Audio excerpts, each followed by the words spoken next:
We're in the here and now. Take grace and connection with the moment for yourself. We've all had pain. We've all had sadness. We can allow the moment now to refresh us. A moment now to have a new feeling, a new emotion, a new sense about ourselves, a new belief about ourselves, a new faith in ourselves, a new faith in the world right now. This is a new moment, and with new moments, there's second chances. And with new second chances, there's new abilities to begin anew. But even if we don't begin anew, to allow ourselves the peace and the grace of the moment.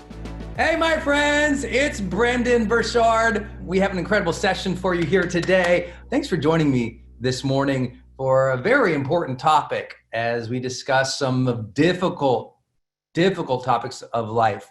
Those topics of loss, of grief, of dealing with tragedy, difficulty, struggle, loneliness, of how do we carry on when bad things happen? How do we find strength and grace and peace in some of the most difficult situations and moments of our lives? That's a big topic today.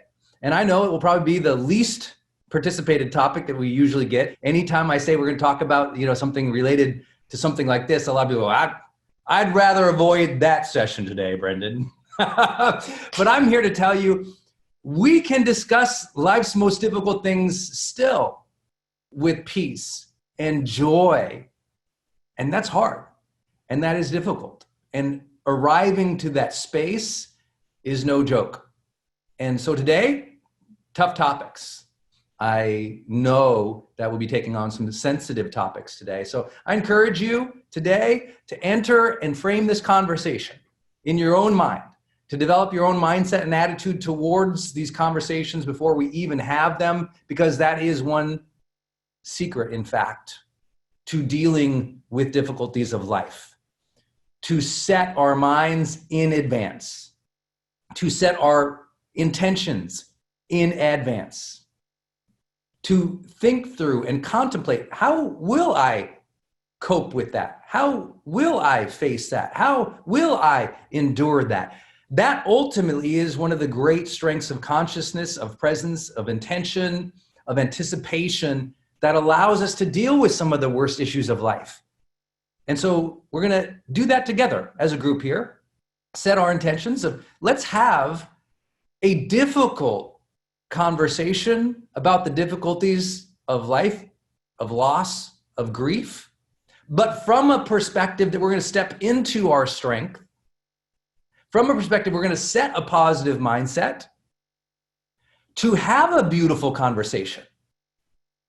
Because sometimes when I say, well, I'm going to talk about, and many of you know, I've been on stages around the world, and I always, talk about my car accident, or I always talk about the death of my parents or family or friends or clients, or the difficulties that are at hand, the tragedies that might be going on in the culture at that very moment that I'm literally speaking on a stage to hundreds or thousands of people. It's always something I know can hook a lot of people and can trigger a lot of people and can set you in a place of like uncertainty or fear or just a bad feeling.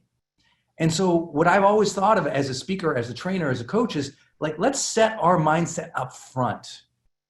Let's not wander into this conversation surprised by it, but rather say, what a beautiful conversation we get to have about what's important in life. What a beautiful conversation we get to have about people who we miss. What a beautiful conversation we get to have about people that we will potentially lose in our lives.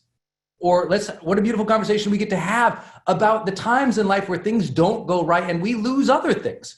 Because this is not just a conversation about loss and grief in the traditional way that many of us go to. We think of loss and grief as, just losing a person. But loss and grief applies to a lot of areas of life. Collectively, a lot of us are experiencing that, a loss of a way of life. Loss of the normality of life can bring on grief. Many people around the world are experiencing a collective sense of grief, a loss of way of life, a loss of a certainty because of how we felt before in terms of our health or our safety. And when we lose something, it brings up unpleasant emotions. And the secret to coping and enduring and building a great life is learning to understand, be aware, accept, move through, and navigate unpleasant emotions. You want the secret of life?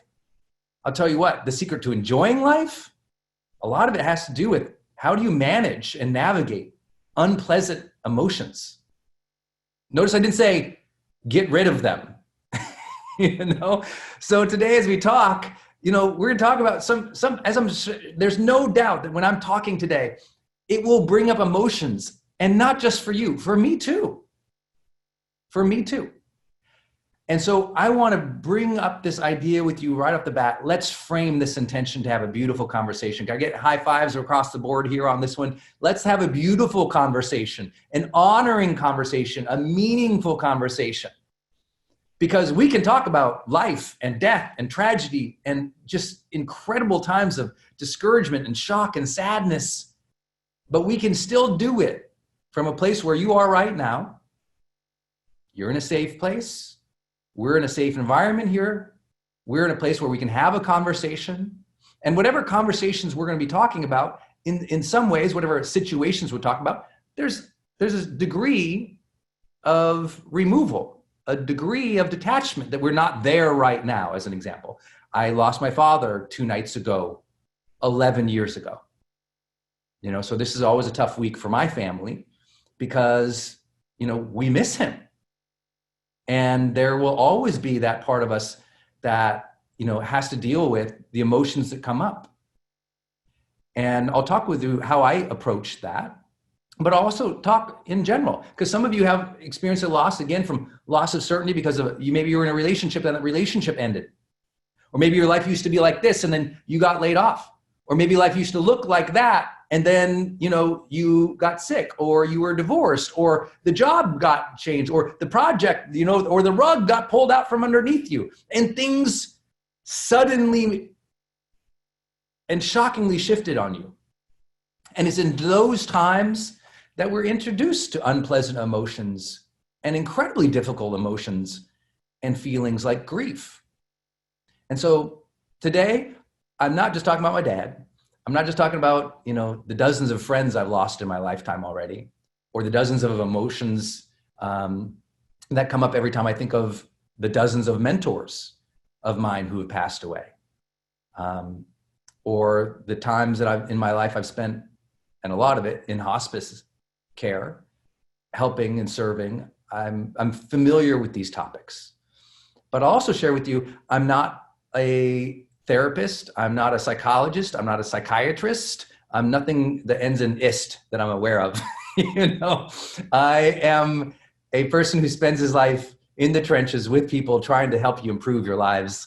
I'm not a qualified medical professional or a psychologist in any way. So I'm not going to speak from that perspective. And if you sense that you need that support, you hear me say it so often, if you need therapy, if you need professional assistance, never feel bad about getting it, especially in some of the topics we'll cover today.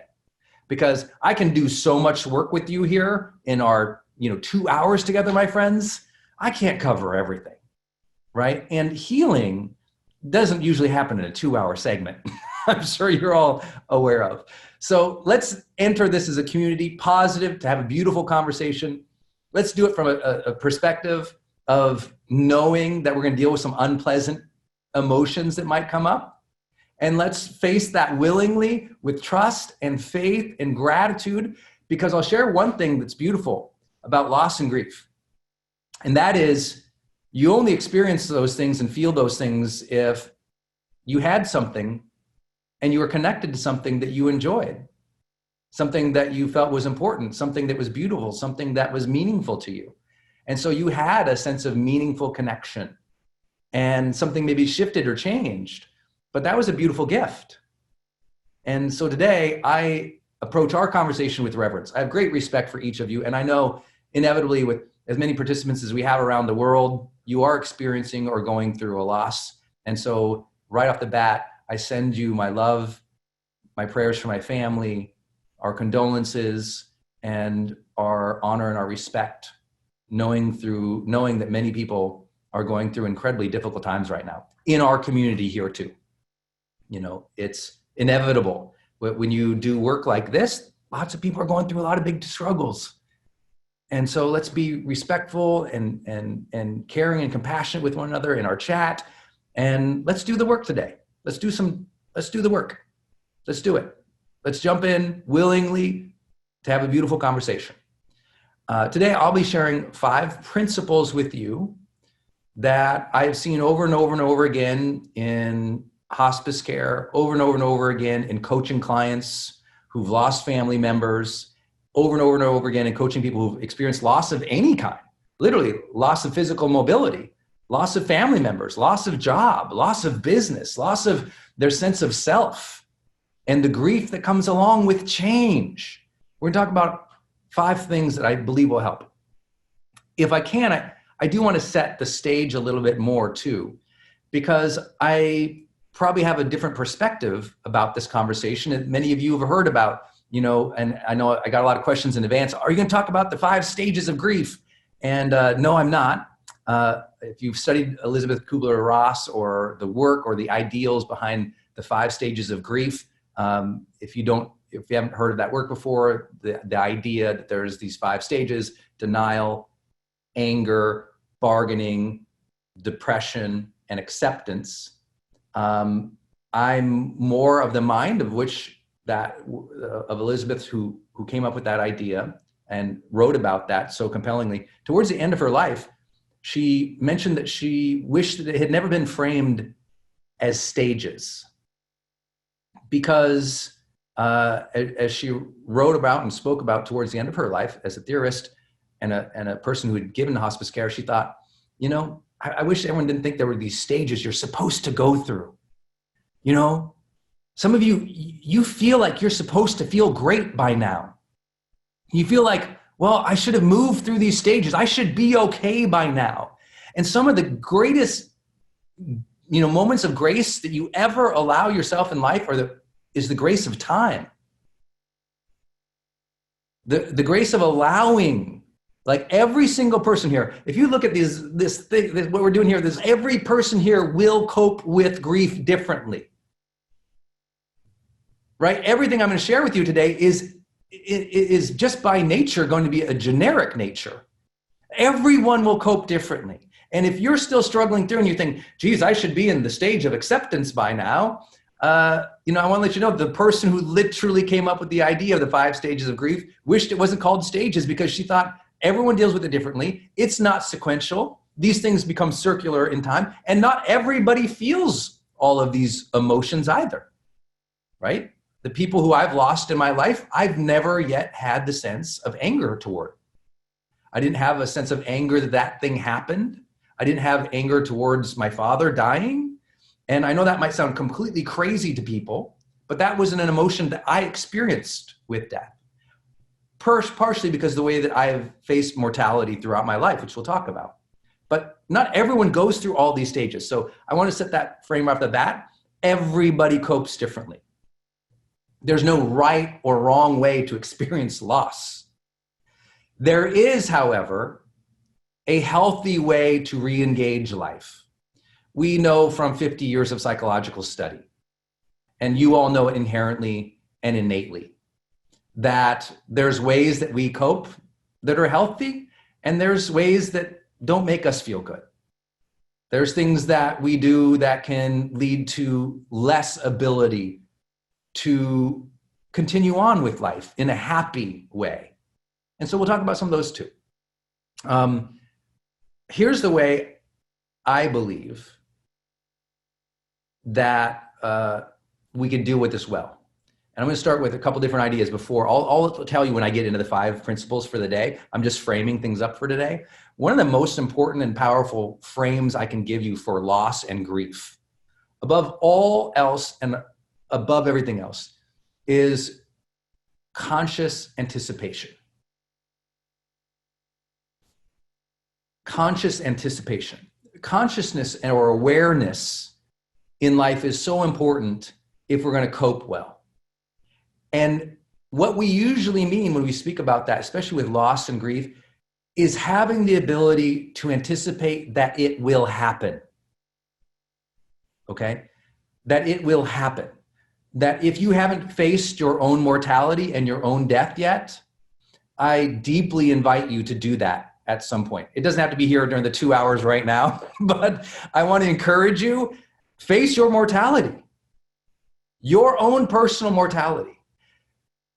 Most people have never had a conversation about death in their own mind with themselves, let alone contemplating that maybe they would lose a parent one day, or a sibling one day, or a job one day. In other words, in a spiritual practice, we would talk about this as a concept of awareness to impermanence. You've heard that phrase before, awareness to impermanence, that nothing is permanent. That in a lot of spiritual principles, you might think of, well, what is permanent maybe is if it's God, or if it's universe, or it's the Tao or the way, that there might be something spirit that is permanent, but in the human experience, in our natural world, things are impermanent. Can you face that? Can you face that? Can you anticipate that? Let me switch metaphors for you real quickly. As many of you know, I do this for a living. I talk to groups of people all the time.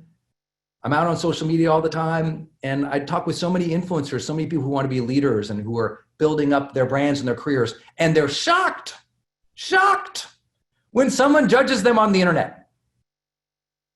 They're amazed when someone posts a negative, just mean comment. They can't believe it. Can you believe this person posted this mean thing on my video I spent months on my life's work? I posted a message that's beautiful about my family and this person attacked me. Can you believe it? I'm like, yes.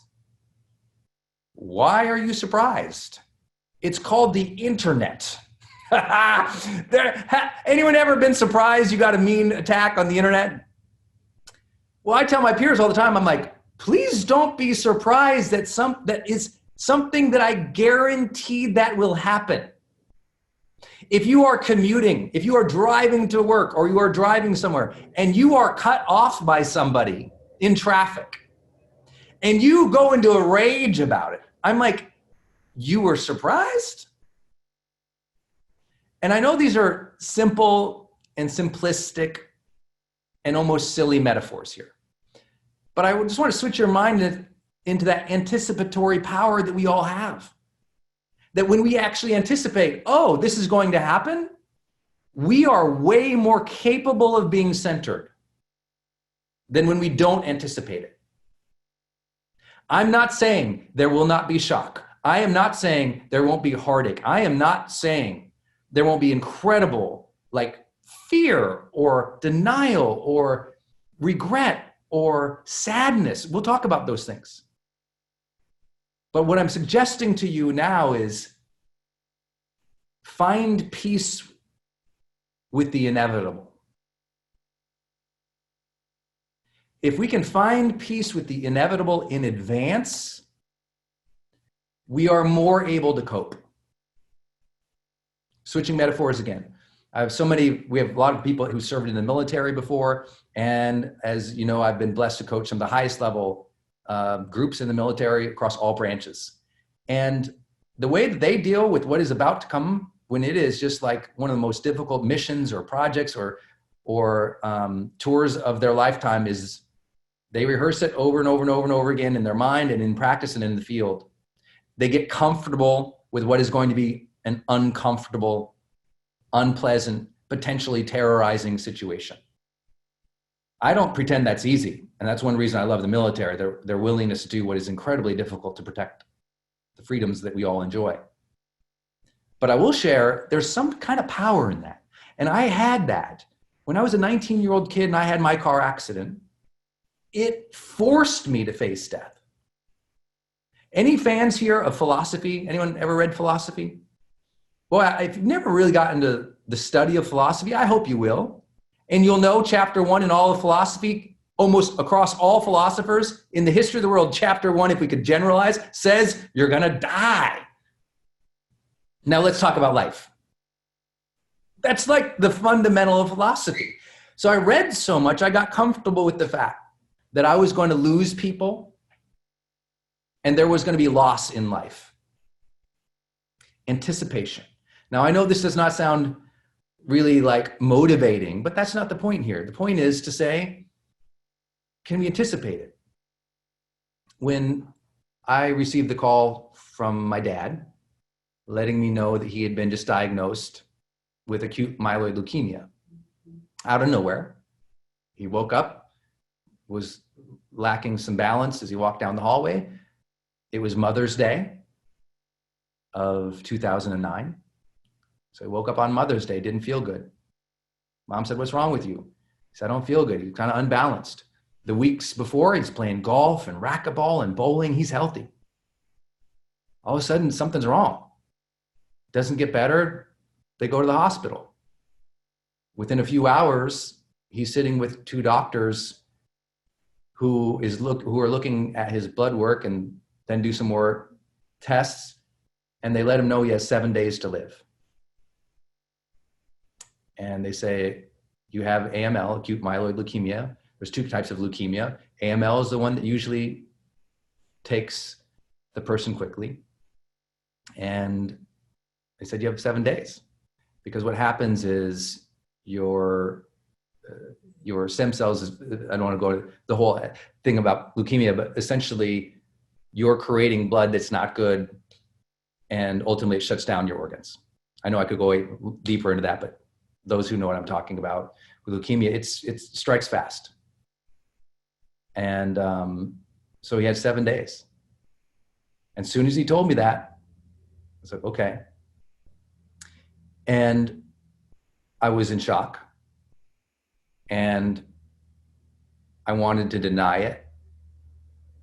And I had fear. And that comes from shock. You know, when you hear news that you didn't anticipate or something happens you didn't anticipate, you're going to have a shock reaction.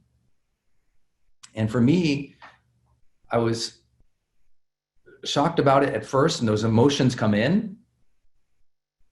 And by the end of the conversation, though, as I felt those emotions come up, I also was releasing them because I'd already contemplated my father's passing years earlier in journaling activities of how I would think of the passing of people. And I know that sounds almost fatalistic, but you know, have you ever heard that saying, you don't want to leave things unsaid? Well, I was reading a book one time and said, you know what, contemplate the passing of people who are important in your life so that you don't leave things unsaid. So that you think of like, wow, what if this is my last moment with this person? If this was my last moment with this person, what would I love to say to them and communicate to them? And don't leave those things unsaid. Now, I know that's difficult because all of us have had situations where someone has passed or know someone who's passed and things were unsaid. And that is incredibly unsettling. It brings up shock, and it brings up regret, and it brings up sadness, which we'll talk about those emotions. But also in this moment, in the here and now, listen, none of us can take back whatever's happened in our lives, right? Whatever's happened has happened. It is as it was, as it is. We are here now, and all we can do moving forward together as a group is anticipate moving forward. We can't, this is not a thing where I'm going to try to be on a healing journey of the things of the decades past for any of us, because we all heal in our own time, in our own ways. But I'm here to say it's incredibly powerful if we can contemplate mortality and anticipate it and go, wow, what should I say to my kids? What should I say to my loved ones? Let me make sure I take care of people and treat people in ways that I don't regret and that things are said. One reason I was at peace, because my father had already said everything needed to say to me. I was lucky on that. I'd already said everything I needed to say. Now we just had to go through the process with honor and integrity and respect and love of end of life and not deny it, face it. My dad faced it with a positive attitude. He knew it was coming. They told him, you have 7 days. He's a Marine, so he made it 59 days. Good job, Dad. And he fought with great attitude. I just couldn't believe it. I kept waiting for his attitude to sour. It never did. Couldn't believe it. He anticipated the end, and he anticipated how he wanted to face it. And it was incredible. And I was lucky to witness that. And I want to let you know, I've also witnessed the complete opposite in care before. Been with families where it was the opposite. And that wasn't right or wrong either. It is, people cope with the end of life is the way that they can. And for those of you who've cared for someone at the end of their lives, I want to let you know that caregiver guilt is something that if you're facing it or you've ever faced it, that's okay. That's entirely normal. And that you need to grant yourself the peace of knowing you did the best you could at the time with what you knew. You know, I've had the blessing of working with a lot of medical professionals, doctors, and hospice care workers who talk about this. Gosh, I wish I could, you know, we all wish we could take back time and go change things. We can't. And so today, grant yourself the peace and the gift of knowing you did the best that you could at the time that you knew how to do. They did the best they knew that they could. I wish, you know, that was the first time I've ever cared for somebody personally for months on end with leukemia. I wish I knew more about leukemia at the time. I didn't know. So some things I would have done differently, and Dad would have done differently, and my family would have done differently. We did the best we could, and so did Dad. And I want to let you know that no matter what you have dealt with in grief in the past, your family or others' loss, losing a job, your divorce, your breakup, your loss of job, listen, you were as conscious as you were at that moment. You did what you could, and you need to give yourself grace because, please listen to me, my friends. At that time, you were in shock and you were coping. And if you just need a little science from, you know, Brendon right now, let me drop some science on you. A stunning fact that when people are in shock or coping, they don't always perform at their highest level best. Oh my gosh, did the performance guy just tell us that? And say it's okay? Yes. I'm letting you know it's okay that you weren't absolutely phenomenal and perfect, and other people around you weren't absolutely and phenomenal and perfect. It's okay if you were getting divorced and the two of you fought. It's okay if you're getting fired and you screamed at your boss. It's okay. Whatever happened, you now must go, I accept it as it was. I'm at peace with what it was. I did the best I knew how at the time. And even if you don't believe you did the best as you could at the time, it doesn't matter because yesterday's darkness didn't rise with the sun today. You're in a new moment. You're in a new moment. Your cells are new right now. This spirit, this energy, if you take a deep breath in, that air you're breathing, that's fresh. We're in the here and now. Take grace and connection with the moment for yourself. We've all had pain. We've all had sadness. We can allow the moment now to refresh us. A moment now to have a new feeling, a new emotion, a new sense about ourselves, a new belief about ourselves, a new faith in ourselves, a new faith in the world right now. This is a new moment, and with new moments, there's second chances. And with new second chances, there's new abilities to begin anew. But even if we don't begin anew, to allow ourselves the peace and the grace of the moment. So important. You know, if you think of like anticipation being something that's really powerful, I also want to share acceptance is really powerful. To accept ourselves as we are now, no matter what has happened to us. To accept life as it is now, even if it's not perfect. To be in a ready state of acceptance is really powerful. To be accepting when your kids act out and they're freaking out and they're angry. To be accepting when your team doesn't get it right. To be accepting when the project falls apart. To be accepting when the video doesn't get the likes you want. Just to be allowing and surrendering to the outcomes of life and face them as they are. Identifying what are the controllable variables here? What's not controllable? And asking for the grace of the wisdom to know the difference between the two. There's a lot of things you can't control. Let them go.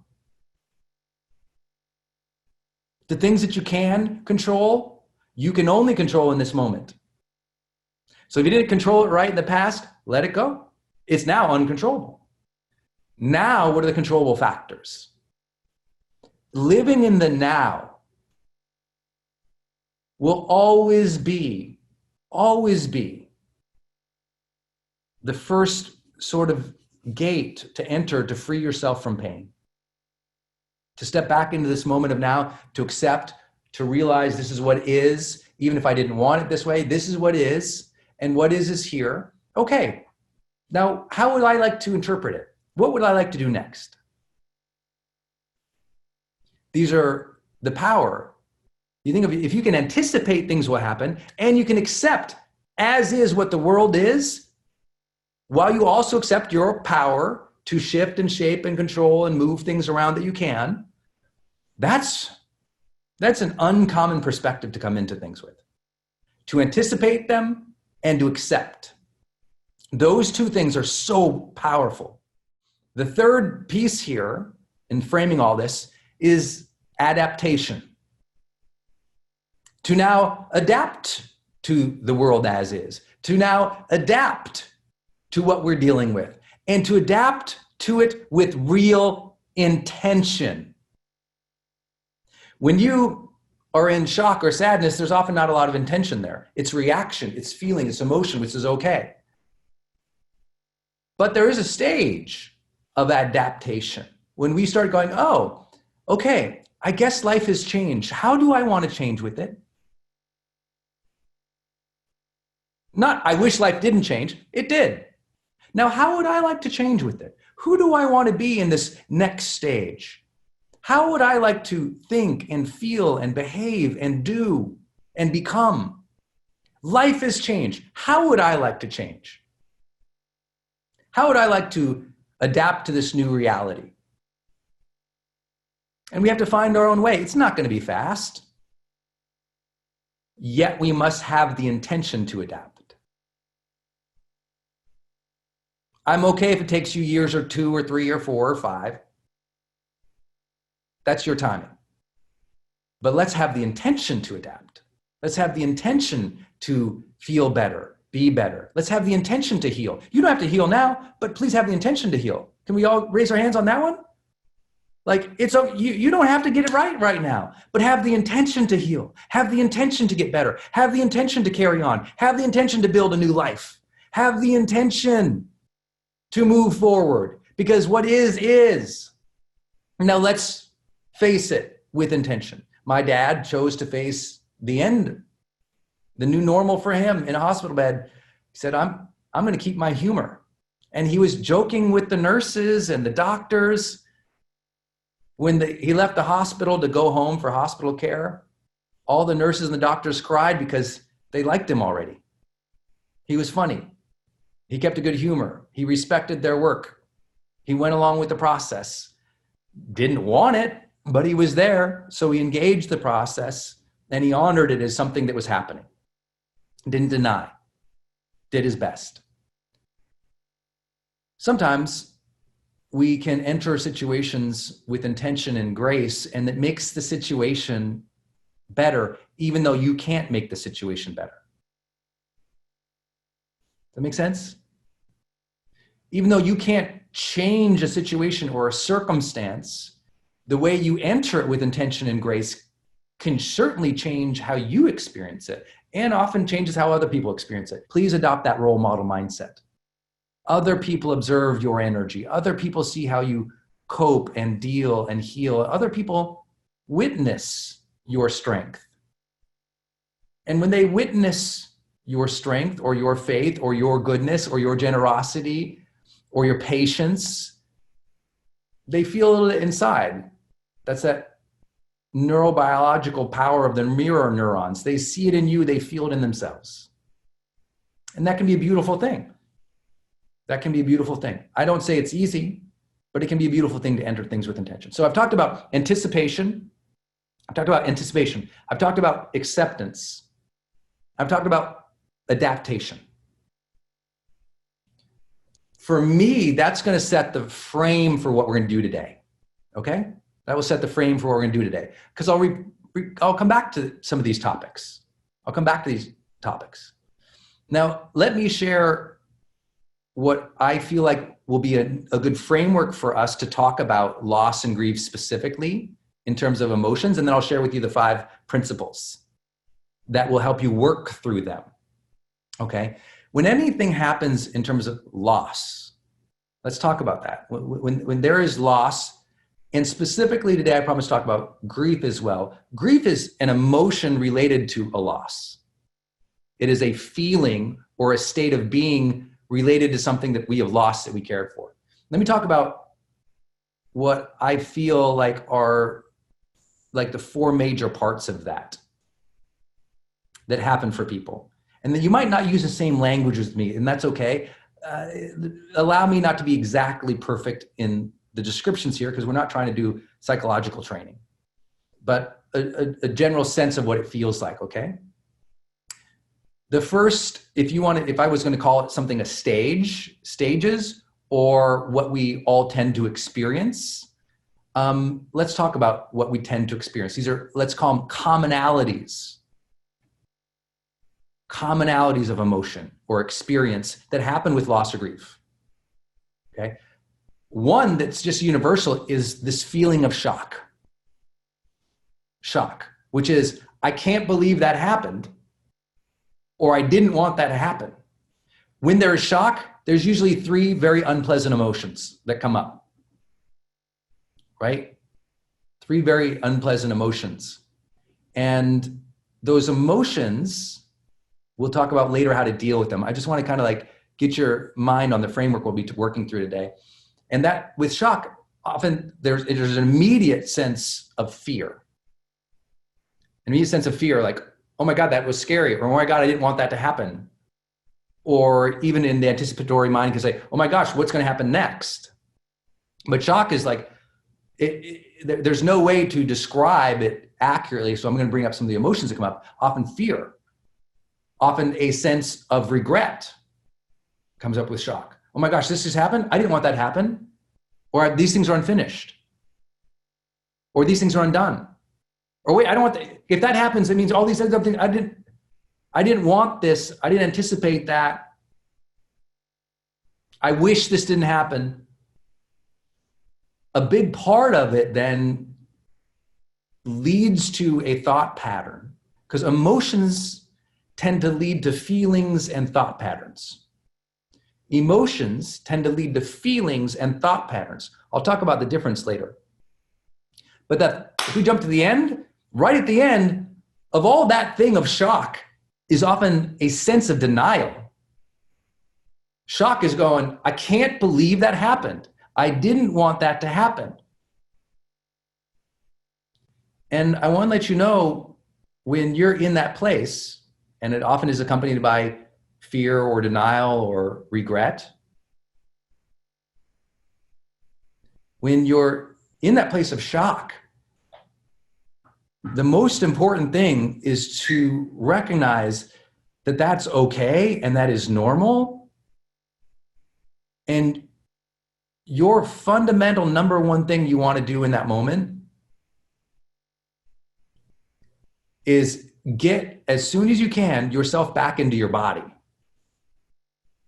And what I mean by that is it's like you can't believe it happened, and you've lost, like, your mind goes into fear and goes into rumination, whether towards regret or towards what the future might look like now that things have changed so suddenly. You can't believe it. And usually people in shock can't think backwards or forwards. They're just like, they're in stun mode. I need you to breathe when you're in stun mode. When you're in stun mode, which is what I'll describe as shock, it's just like, you're almost like, you're not even with yourself anymore. You're just so blown out energetically, so surprised. And I just want you to just capture your breath. Capture your breath. When my father tells me he's going to die in 7 days, first thing I do is start breathing. First thing. I don't think, what do I have to do? Where do I got to go? What's going to happen with the family? What's going to happen with the finances? When I've lost a job in the past in my life, I didn't start the where's, what, and who's, and instead I was just breathe. Just reconnect to breath, because your breath is also the gateway to the moment of now. Your breath is the gateway to the moment of now. And so just feeling yourself breathe again, just kind of put okay, I'm here. Okay. It activates some of the somatic coping mechanisms that we're going to need, right? Breathing is a hugely important thing through any issue of our lives, any moment of stress that you have, but especially when you're stunned by something. I've been in several major accidents in my life, and as soon as it happens, like a car accident or something else, I know I'm in shock. So just take a moment to catch your breath. Just take a moment to catch your breath. Catch your breath, take a moment to notice what's around, what's going on, okay? And don't pretend that's easy. But today we're specifically talking about loss and grief. We're not talking about trauma per se here. We're talking about loss and grief. And if you find out you've lost something, or you're going to lose a relationship, or you're going to lose somebody, or somebody has passed, take a moment to capture your breath again, to reconnect. It's important. Shock is one piece that we feel, a commonality, if you will, the first commonality. Another commonality is sadness. Sadness usually comes after a shock, not always, but sadness is usually there next. And that sadness, that can feel like a superficial sadness where you're just bummed and you're like, oh, darn. And it can also feel like the depths of real depression. The depths of real depression. And I know most of us here will experience that at some point in our life. And everyone here has experienced sadness. And most people here would say they've experienced depression, but we may or may not classify that as clinical depression. But what's important is to know when you're really, really down and you're really, really depressed in the face of loss and grief, super normal. You know what you try to do is you try to fight, deny, push through, or push down sadness. Almost everyone thinks they shouldn't feel sad, especially in a happy-go-lucky, culture and world where we're all supposed to be happy 24/7. And if we're not happy, what's wrong with you? Who's ever been unhappy or sad and you literally someone said to you, what's wrong with you? Has that ever happened? And you're like, what's wrong with me? And now you even feel worse?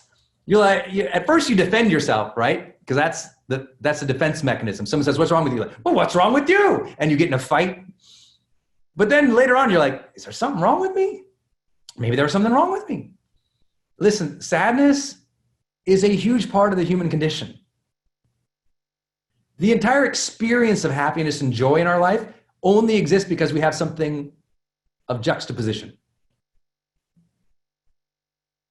You have the beauties of joy and deep happiness and fulfillment in life because you've had the real life experience of things not being so good, not so exciting, not so happy.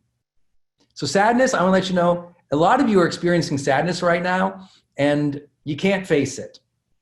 So you deny it. No, I'm fine. I'm fine. I'm fine. I'm fine. I'm fine. I always tell people in my seminars, fine is a 4-letter word. F-I-N-E. Fine. Usually when someone says I'm fine, they are also a liar. Usually when we say we're fine, we're not willing to surface or feel the vulnerabilities of truth that says, I'm not doing so good. And I want to let you know, sadness, it's the first thing I see. Like people can accept that they were shocked by something. Well, that shocked me. I was surprised. But they're very bad at accepting that sadness is part of life and an emotion that they should have or experience. And we have to learn to sit with sadness, feel sadness, recognize sadness and for what it is, as a signal. And I'm going to come back to this topic later on about sadness, just like shock, being a signal. Emotions are signals. Emotions are information. And we'll talk about how to interpret that information and feel that information later. So commonalities. It's totally normal to feel shocked. Commonality, total normal to feel sadness. Commonality, longing. Longing. Longing means I wish that was still here and I miss it so. I wish he was still here, I miss him so. I wish they were here, I miss them so. I wish life was like that, I miss it so. We long, we wish for what was. It's more than nostalgia. Nostalgia is, oh, I think about the past, I connect with the memory. I wish it was that way. Longing is I feel it. I feel it. I deeply wish and feel that. I wish that person was here. And longing is normal. I still long for the days with my father taking a walk around our neighborhood 11 years later. And I don't think that's a bad thing. Yesterday, I spent a good 45 minutes crying my eyes out, missing my dad. And I didn't feel bad. I was like, I shouldn't cry. I'm like, this is part of it. Maybe you can all write that down. This is part of it. This is part of it. The shock, the sadness, the longing, this is part of it. It's okay. It's totally okay. It's so normal for you to long for situations and persons of the past, to long for it to be the way it is. And if you try to avoid that, oh, I shouldn't feel this way, that only complicates the issue later. Do you know what, you ever heard that term emotional baggage? Phrase emotional baggage? Like you're carrying emotions from the past? What a lot of people don't realize is a lot of the emotions they're carrying from the past were unfelt emotions. We often think of emotional baggage as, oh, well, she's got emotional baggage. She hasn't let go of these emotions she had. Oh no, often it's she never felt the emotions she had, so they're still here. Because she didn't allow herself to feel it, it's still here. Emotional baggage is often an additional weight of unfelt things, not just felt things. It's why anyone who does the emotional work that we do in any setting, whether it's, in my professional setting as a coach and a trainer in behavior, or in more of the professional licensed professions, where they feel like, oh, their job is to sit with the emotion, to allow the client or the customer or the person they're working with to feel what they feel. And this is the one we're weird about. The longing one, I shouldn't feel that. Totally normal. Totally normal. And so I wanted to bring up these three common experiences, shock and sadness and longing, so that we can anticipate them in the conversation we're about to have about these 5 principles, and begin with this simple statement to you that can be a saving grace. This is part of it. I say that to myself all the time. This is part of it. In every area of my life.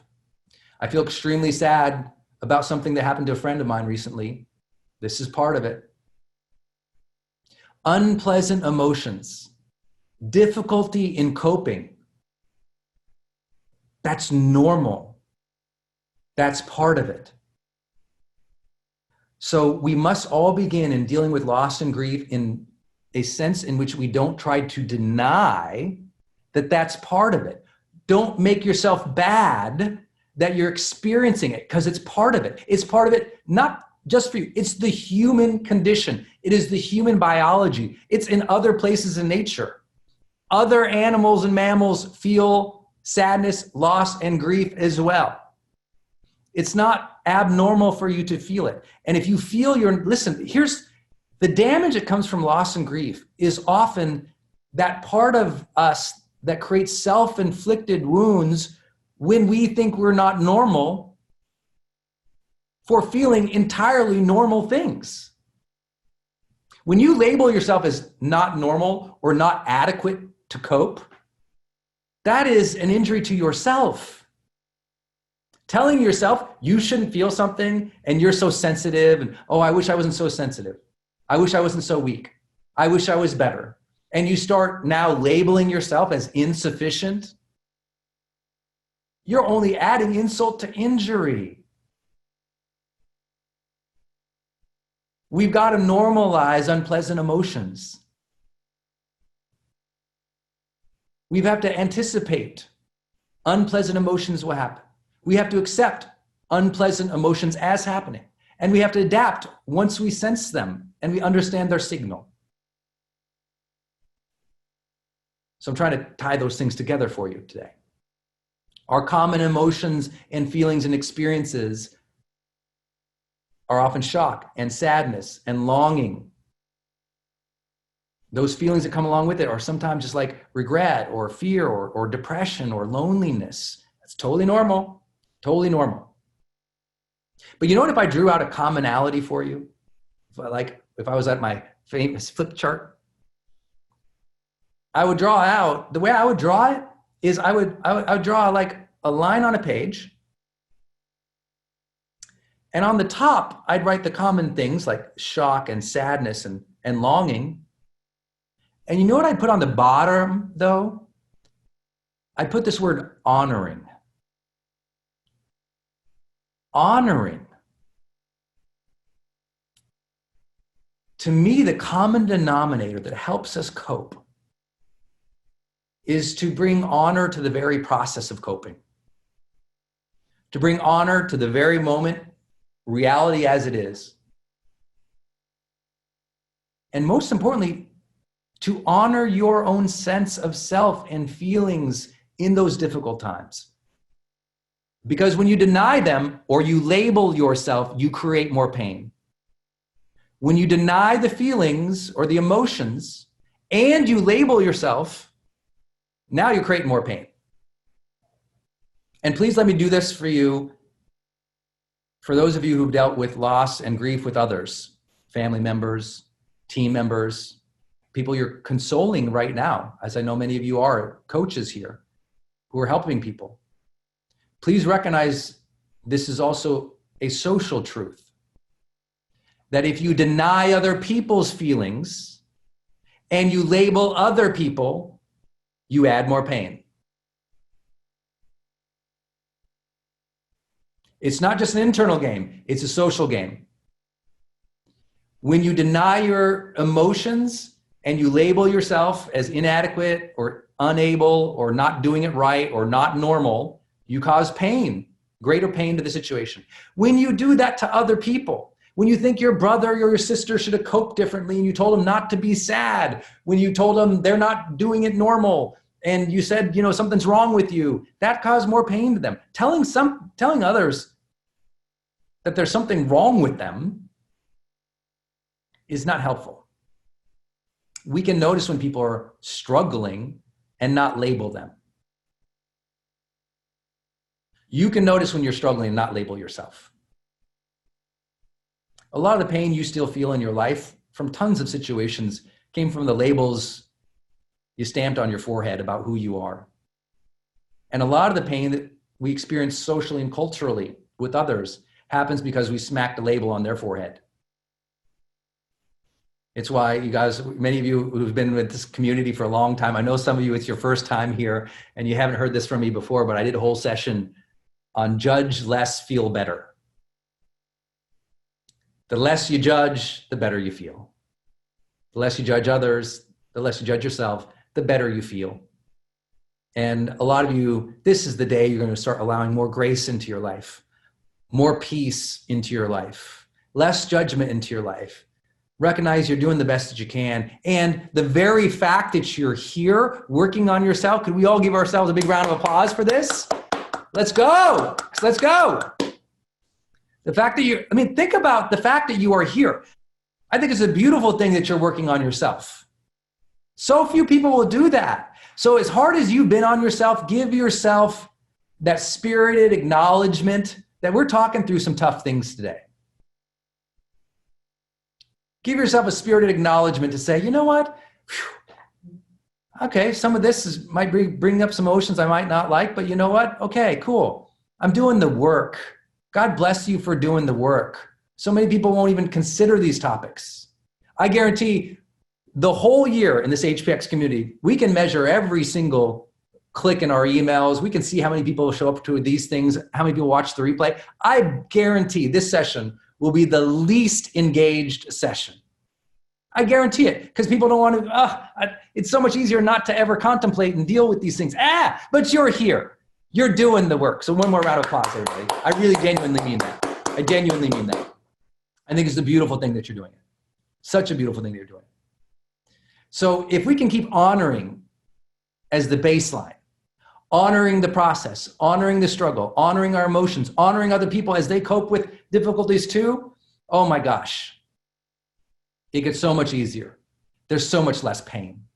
So much less pain. We stop fighting what is, and we start asking how we can engage it with integrity and kindness and peace in an honoring way. You know, for those of you who've ever been with people who are dying, or those of you, I know we have a lot of, you know, professionals here. We have a lot of doctors and nurses and first line caregivers. They would all tell you that a person in the hospital just wants to be honored. They want their feelings to be honored. They want their pain to be heard. They want their experience to be recognized. They want to be seen and heard, just like all of us. All of us want to be seen and heard and validated and recognized and appreciated and respected in life. In other words, honored. When I say I see you, I understand you're going through a hard time and I don't label you. I'm giving honor to you. When you see, hear, recognize, appreciate, love, adore other people, when you show kindness and patience to other people, that's what I mean by honoring. That's what I mean. Everyone wants to be honored, seen, heard, felt, respected, validated, appreciated, loved, adored, recognized. That's a sense of I'm honored as a human being here. That's what we all want. That's what we want. And so let's recognize that in ourselves and other people. And then when we move through this next piece, I'll bring up some of these topics over and over. So our first piece here that we talked about was the idea of anticipation and acceptance and adaptation. We talked about common things, shock and sadness and longing, and how all of that's okay. And in fact, if we can anticipate that we're going to experience those things, if we can accept it when they do happen, and then we can adapt from them, then I believe we're bringing honor to the very process of all of human experience. Now, let's get into 5 ideas and principles here for loss and grief based on that framework. Based on that framework. Okay, first idea, first principle for dealing with loss and grief is to understand that there is a difference between emotions and feelings. The difference between emotions and feelings. And when we start to understand that, we can now cope better. And so forgive a little bit of like the psychological nitty-gritty here. But an emotion in the human body, in the human being, emotion is generally an impulsive, automatic, physical response. Impulsive, automatic, physical response.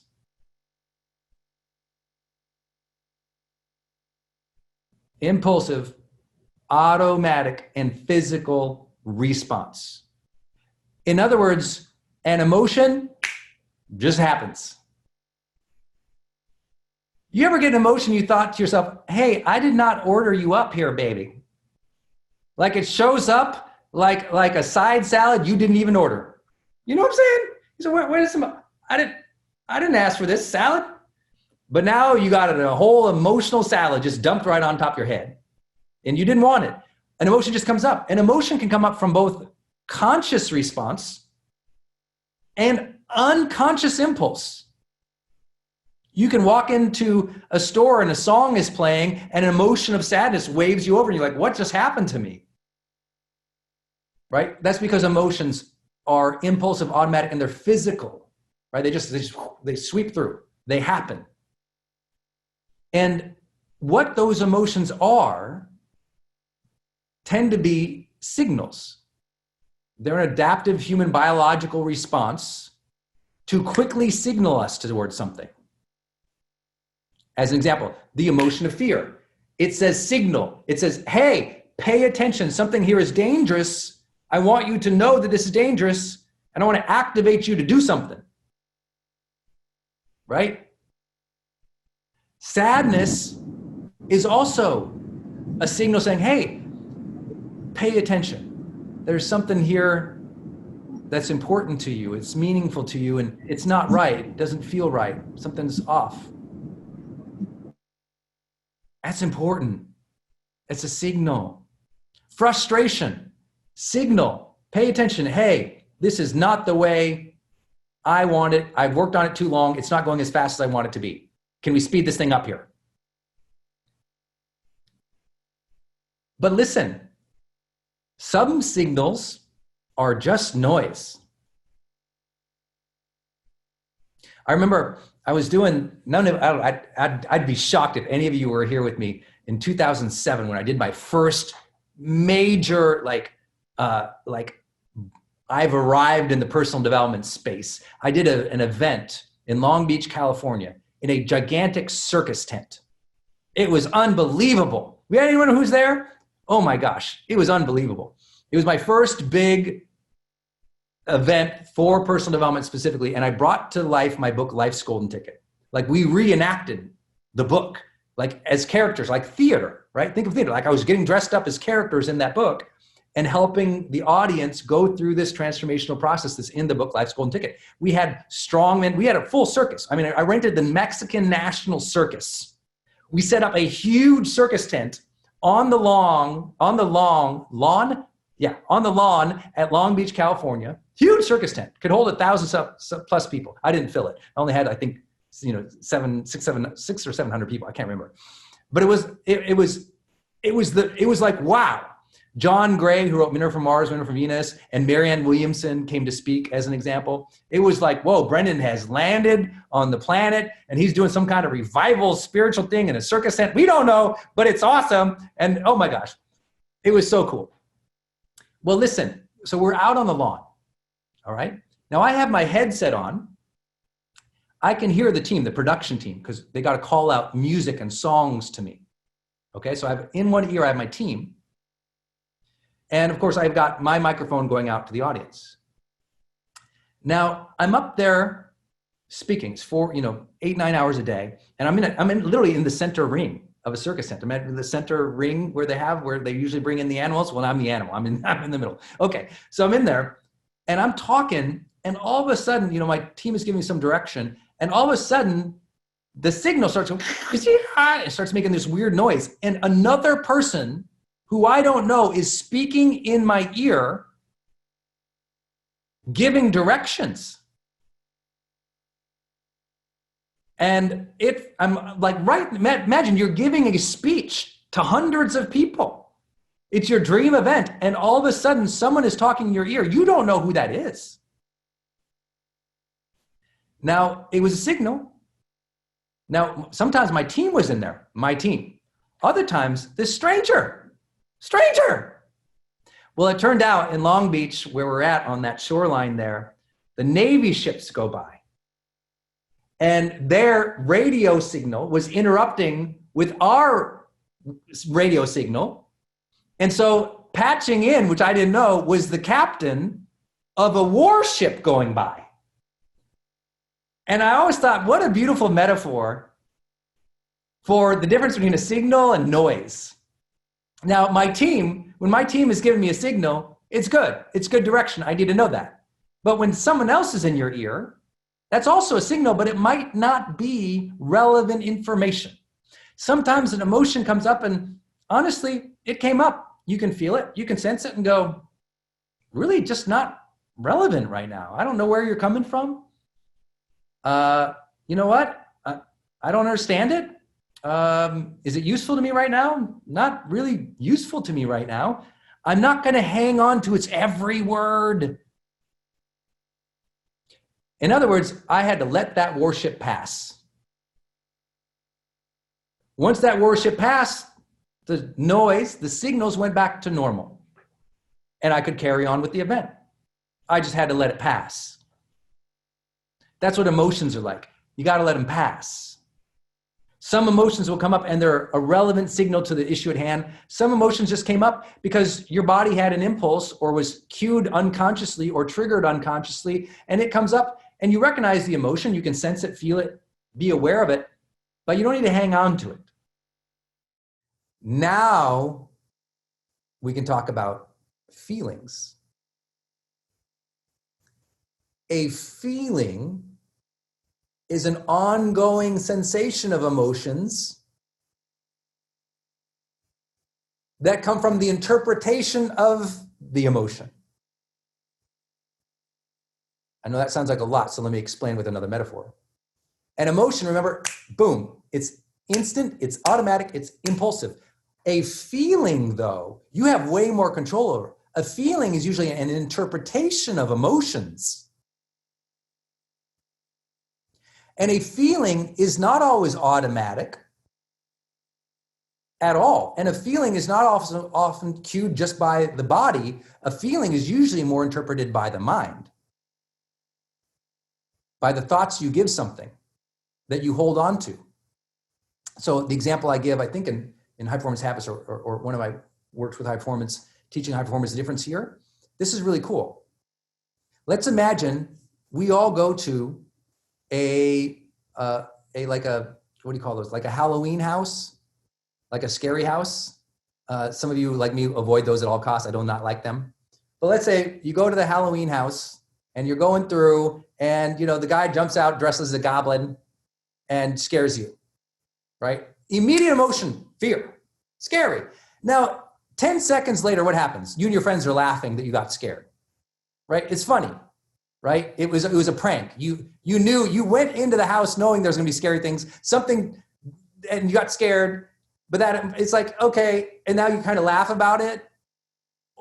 Listen, that the emotion came up, but literally 10, 15 seconds later, you can be feeling humor.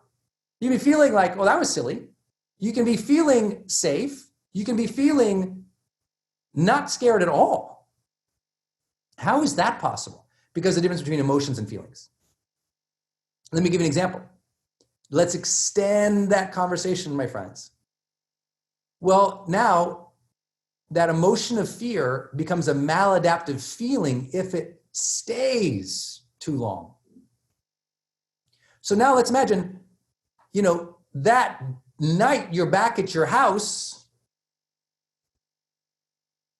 and you're still feeling scared based on an emotion that happened earlier in the day that you recognize was not a threat, was not fearful, but you're still feeling unsafe. That feeling is because in your mind, you're going, well, what if I'm not safe here? It's your thought pattern now is generating the feeling, right? There's no meaning. Listen, notice there's no stimulus anymore in the physical world. There's no stimulus creating a physical reaction. But you're still feeling something. Well, where is that stimulus coming from? It's not from the external world anymore, is it? It's your mind. Your mind is creating and ruminating and jamming on a situation. And your mind is jamming on that situation and it's creating the feeling now. Because the actual stimulus in physical reality is gone that created the initial emotion. The feeling endures because our thought pattern about something endures. Now, why am I talking about all this? Well, because think about grief and loss. Often, after the critical incident that caused us to feel that shock or that sadness, years later, if we still feel a lot of real emotion or trauma to it, it's because of what? We're replaying it. We're allowing our mind to be on replay to relive that moment. We're allowing our mind to ruminate, and our mind, our actual thought pattern, is creating the ongoing feeling. And in that difference between stimulus and response, and that difference between impulsive physicality of emotion and long-term feeling, that's where we find hope. That's where now, oh, well, can I change how much I ruminate on it? Or can I change how I ruminate on it? Or can I change where my focus is? And if you think about like an entire clinical practice of cognitive behavioral therapy as an example, is helping you realize the power of your very thoughts and where those thoughts are going and the tone of those thoughts, the feelings that are coming from those thoughts.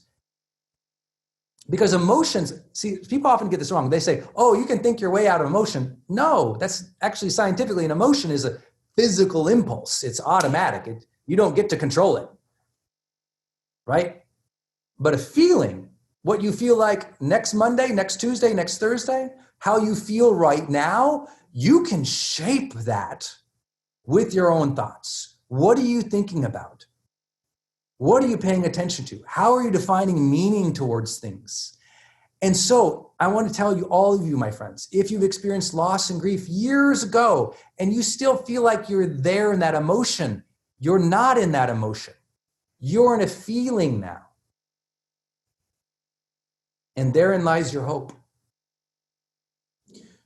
You have to now direct those thoughts in new ways to feel new things. You want new feelings? New thought patterns. New thought patterns, new feelings. New feelings, new thought patterns. This is how I can say to you, emotions are okay. They're totally normal. They happen. So you don't get to like feel guilty about an emotion that you felt at any given part of your life. It just happened. But it also gives us now the accountability and the strength to say, oh, I get to determine my feelings now. And that's the beautiful thing.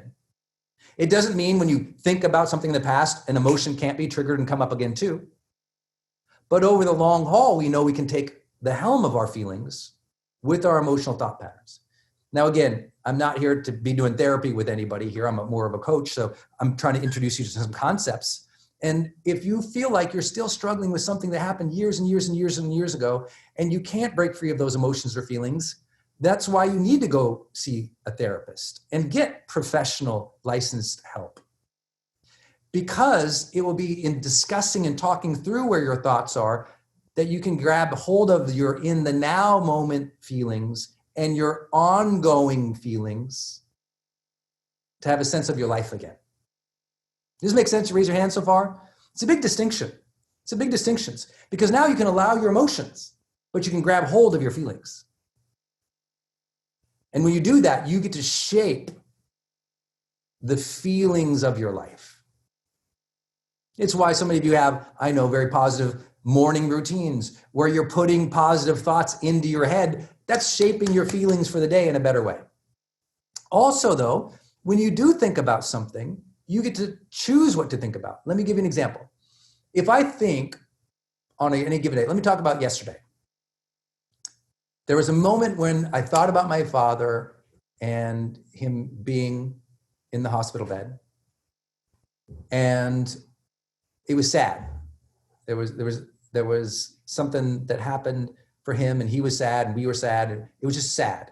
And as soon as I thought about it, I felt the emotion instantaneously, spontaneously, 11 years removed of sadness. Didn't fight that emotion. I'm like, oh, that when I think of that, it makes me sad. That's okay. Now I went to that bottom line of honoring and I said, well, what could I think of that makes me grateful? What happened during that time that I could grab a feeling of goodness from? And now I ruminated, I thought about some of the beautiful moments of my life with my dad. And they weren't all beautiful. I just had to choose the ones that were beautiful because I wanted to feel good. Raise your hand if you follow. And so I consciously ruminated. I chose the scenes to see, feel, be in, to get the feeling that would be more healthy for me. That's the power of a feeling versus emotion, is that we can choose the scenes. We can define the meaning. And that's an extraordinary power. So I just want you to think about that next time. If something wells up for you and you feel it, that's an emotion. Okay, listen to the signal. What's it telling you to do? Is it useful? Is it directing your attention to something that you care about, that's important, that you should pay attention to? If not, okay, well, let's sit and breathe through this emotion. Did you know almost all, psychologically when they study it, almost all unpleasant emotions, almost all unpleasant emotions, they're sensed at the physical level, when there's a physicality in the feeling, you feel that emotion, if you will. Physically, what they can sense and measure, that's usually gone. The physicality of an emotion is usually gone in minutes. In minutes. This is why usually when you experience something, an emotion comes up and you don't like, breathe through it for a few minutes. Allow it to dance and wave through. It'll come in like a wave and out. It'll walk in like a warship and it'll float out. Just listen, you can endure a few minutes. I'm not to say that feelings don't last longer or that some emotions don't trend longer, but on average, it's much less of a duration than people think. So if you can be uncomfortable for just a few minutes breathing through, the signal will become clear as useful or not. It will direct you towards good things, because biologically, emotions were always built to direct us towards good things. We just get stuck on the negativity it's calling out, the negative scenes. Okay, you like this so far, y'all? This is just point one, I know, but I'm trying to add a lot of value in these things and help, as I speak them, simultaneously coach you through some of these concepts as you feel them or sense them. Second big idea I want to share with you. The principle is what we call the interpretation ladder. The interpretation ladder. This has been, so powerful and important for me in my lifetime. I can't share with you how it's changed my ability to take hold of my feelings and my thoughts.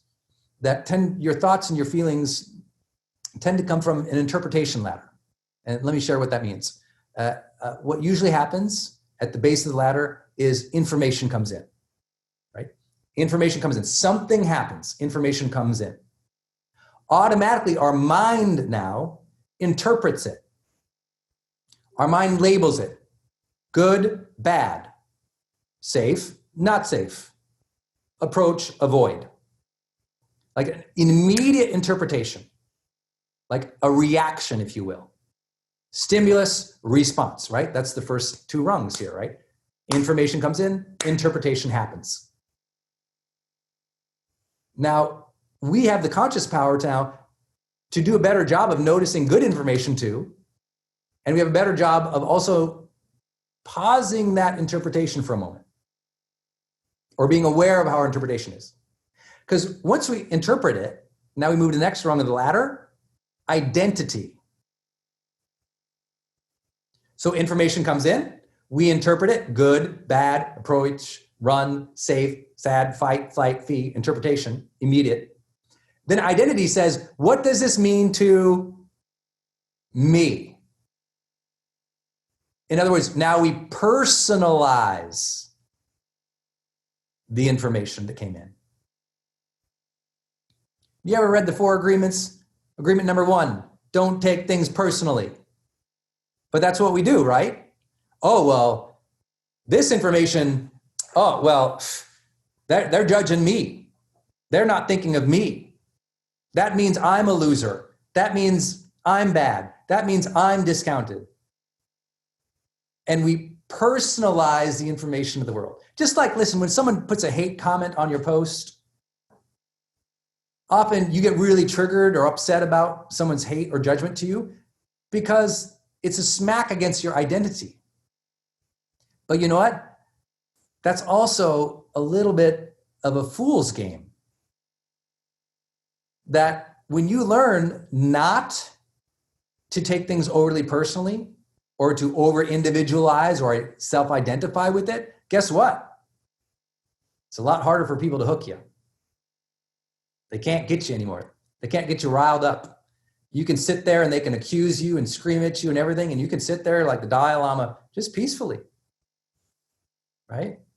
Just peacefully. It's like the Buddha said, well, what happens when someone is angry towards you? And the Buddha replied, oh, well, I just don't accept the gift. Someone's handing you their anger. You don't have to take it. Someone's labeling you something. You don't have to accept the label. Something happened at work. You don't have to take it personally. Because here's the reality of life.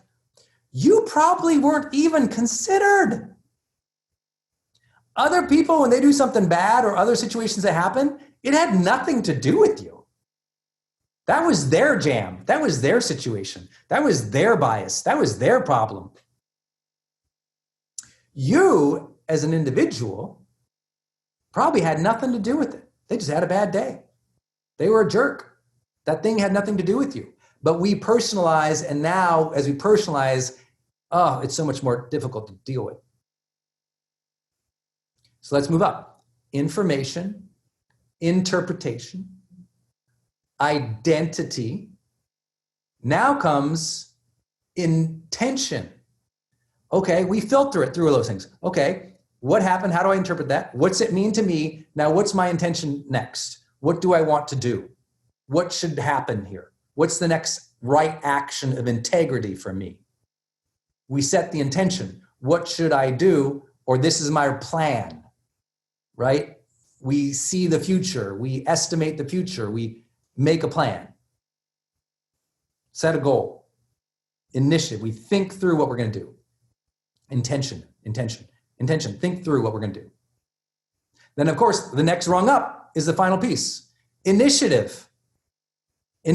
We take initiative. In other words, we act. We do something. We execute. We do the thing. We change our behavior. We do something. The interpretation ladder is life, my friends, right? Stimulus, information comes in. We interpret it. Good, bad, fight, flight, freeze, run, avoid, approach. We identify, what does this mean to me? What does it say about me? How do I feel about this? What about me? Then we say, what do I want to do? Intention. Then go do. Action. Initiative. And then guess what? It loops. Because when we take action, we get information, feedback, and the loop goes again. And so this loop is always running. An interpretation loop is really what we should call it, yes. It's always going. And obviously these things aren't always simultaneously happening in that order, but they tend to.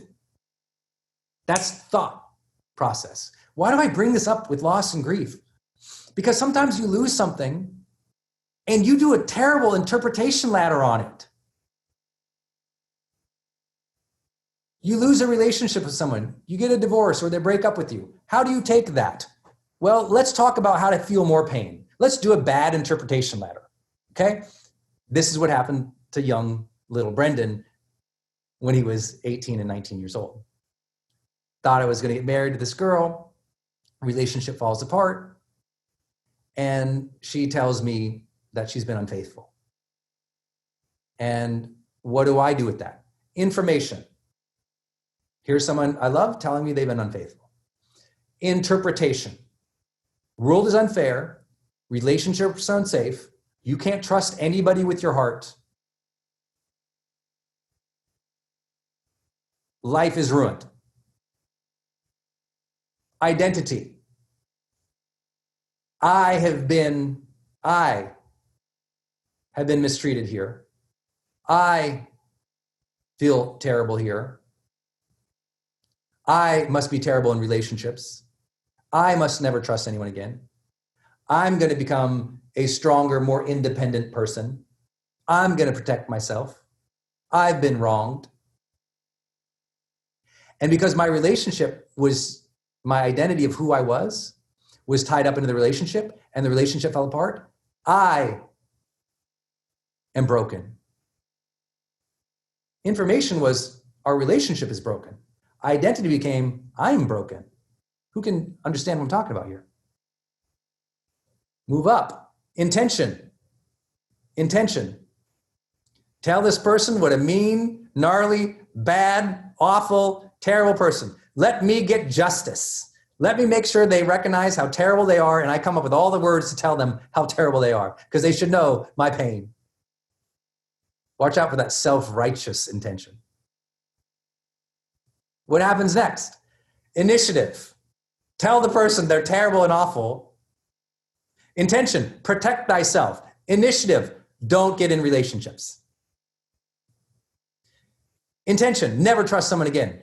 Initiative, don't form any deep, meaningful relationships. You all understand? When that ladder goes wrong, the pain builds up. Now, when we're young or unconscious, we don't know the ladder. So we let the pain build up. But now you're older, wiser, smarter, mature, doing the work, baby. Now you can say, oh, let me work through this thing consciously. Let me work through this thing consciously. Because two people can experience the same information, same stimulus, have a completely different life experience by how they move up: interpretation, identity, intention, and initiative. Right? Same thing with your grief, trauma, past incidences, challenges that you didn't like. When you look at the past, sometimes it's useful to go, wow, I'm still struggling with that. Let me run this interpretation ladder. How have I been running the interpretation ladder? How might I run it to feel better? I'll give you an example with the passing of my dad. Think of how easy that could have gone. Bad for me. Dad diagnosed with leukemia. Interpretation. World is unfair. Doesn't matter what we do anyway. Doesn't matter how good of a person we are. We're all going to die. Sucks. Life sucks. Do you know how many people have done that on the first rung of their ladder? You decided something to happen and your interpretation was life sucks. And you're wondering why you don't have a full range of positive emotions in your life now. Because too many times on that first rung, you decided life sucks because of it. That's a big meaning. That's a big interpretation, isn't it? I mean, that's a pretty big leap to decide and define life itself as bad. And that's why you're feeling the positivity, even if you have all the caffeine. You drank the whole coffee and you still feel bad. Well, guess what? Coffee's not going to fix an interpretation that life sucks. You can wear an affirmation shirt or put things on the wall, but if so many times in the past your first interpretation ladder said life sucks, it's unfair, no use trying, well, no wonder. The motivational poster isn't doing it for you. Who knows what I'm talking about here? Interpretation. You gotta be careful. Dad passes. Interpretation, I could say, life sucks, it's unfair, no matter what we do, we're gonna die, what's the use of trying? Identity. Well, I'm in a relationship with this person, he's dying, a piece of me is dying, I'm dead. What's the point? A piece of me is the son. Oh, the son is dead now? Piece of me, caregiver. Now that part of me is dead, meaning I took a stimulus, something that happened, and I made part of me dead? No, I have to deal with unpleasant emotions. I have to deal with longing. I have to deal with sadness. But I'm not dead. But some of us allow a part of ourselves to die inside when your identity didn't need to die. You needed to learn how to navigate difficult emotions that come from the thing. Two different things. So now we're denying a piece of ourselves and blotting out and pretending a part of ourselves is dead that was beautiful too. I can't, because dad's dead, now I'm a part of me that's the son is dead. Because there was beautiful there too. Instead, what I need to do is, no. My identity is not dead, my friends. I just have to learn to deal with difficult emotions now. Two different things. Well, what else could happen?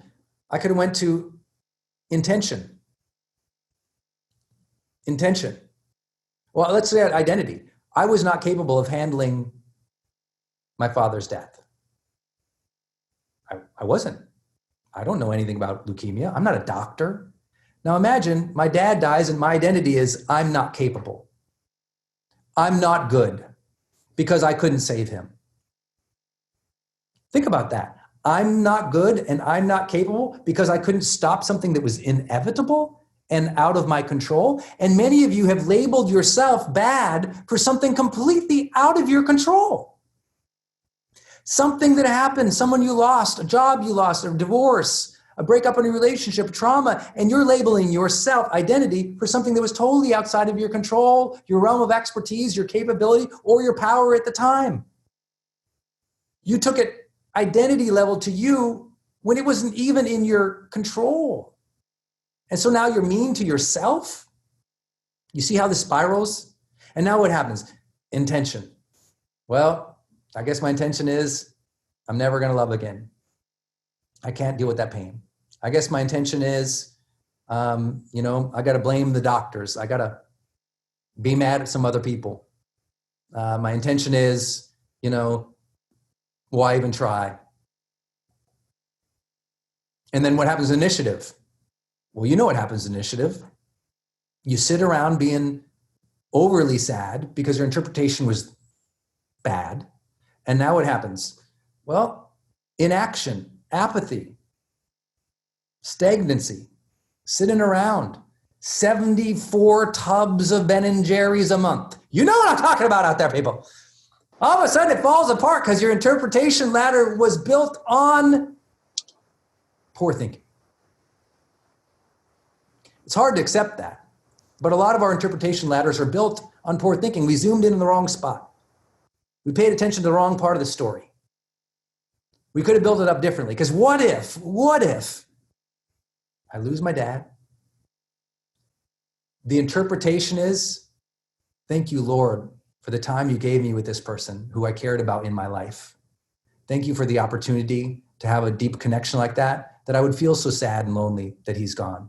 Thank you for the beautiful scenes and moments I did get to have with that person. I now interpret life as so special and so precious. Not life sucks because someone died. Life is precious because someone passed. What a different interpretation. What about identity? What if it could say, oh, you know what? I'm proud of the relationship I had with that person. I'm thankful for it. I, as a human, as a boy, as a man, I'm a better man for having gone through that experience.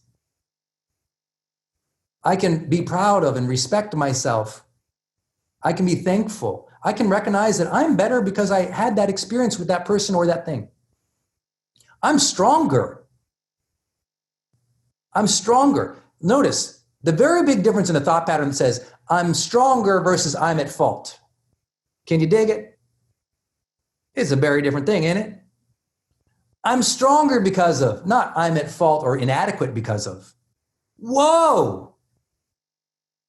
Now, here's the thing. Both persons could be charged as being right, but you know what? Both are also going to have a very different feeling experience of life. Let's move through. Now, what if, oh, you know what? Life is precious. Life is beautiful. Thank you, God, for these experiences I got to have with this person. Thank you for the depth of the connection there. That was a meaningful person in my life. Identity. What did I learn from that person? Who am I because of that person, that experience? I'm more better. I'm stronger because of that. Intention. You know what? My intention? Let me carry on the goodness of that person. Let me carry on the goodness of that person. Let me have reverence for life. Let me live my life so well that maybe people care about me and take care of me at the end. Let me be a good and kind person because now I recognize every family goes through trauma. Every family goes through pain. Let me be kinder to other people. Let me have reverence for life. Let me wake up each day with the intention to live it. Let me wake up each day with the intention to tell someone I love them, just in case.